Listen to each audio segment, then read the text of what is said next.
Let's welcome the candidates for the Republican nomination for president. New Jersey Governor Chris Christie.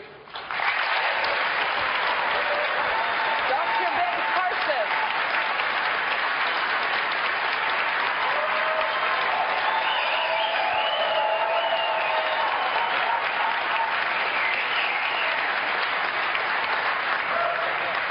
Texas Senator Ted Cruz.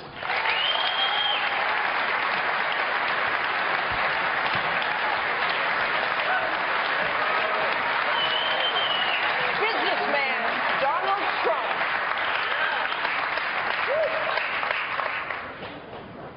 Florida Senator Marco Rubio.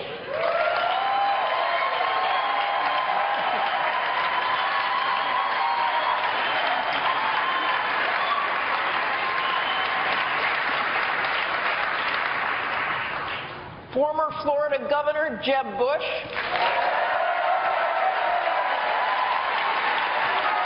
And Ohio Governor John Kasich. Ladies and gentlemen, the Republican candidate. And Dr. Ben Carson, please come out on the stage. He's standing there as well. Dr. Carson. And Donald Trump.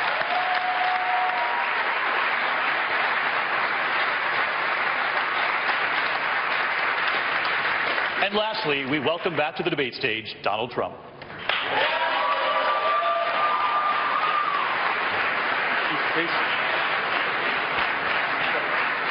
Kasich. Can I introduce It's so noisy Kasich? in here. Yes, yes. We're going to introduce Ohio Governor John Kasich. Yeah.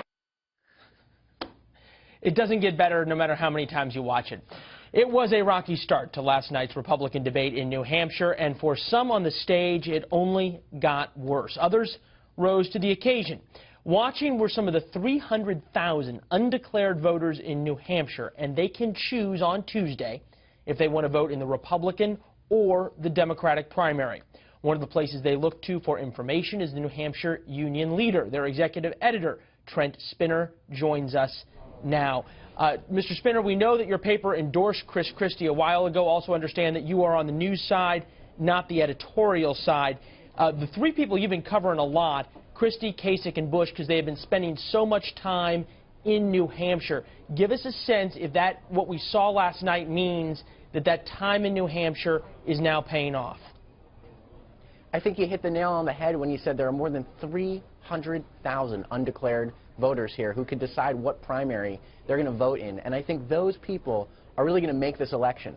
So you have candidates who have spent a ton of time here, Christie, Bush, Rubio, and these people are the ones who are like, I think a lot of people were really looking to see how these people were going to do during the debate.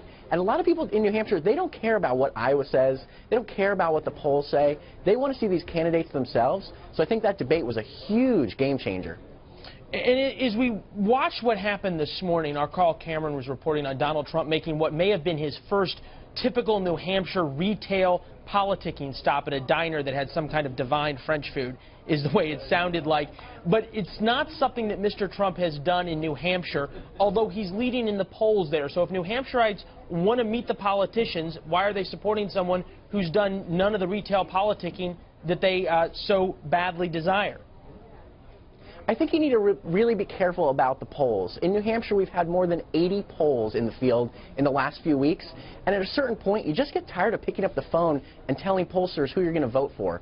So I think the polls have, and the other thing, if you look at the polls, they're more than 50% undecided here. So I think you have to be really careful with the polls. Yes, Donald Trump is leading in the polls, but what does that really mean? Can he transform those polls into votes? And I think in the last week, he's really started doing retail politics, which, as he said, he hasn't done before, because I think if you look at Iowa, there were 11 polls saying he was going to win, and he didn't. And I think that he's really trying to retune his campaign here to figure out a way to make sure that he is turning all that support in the polls to voters who are actually going to come out for him on Tuesday.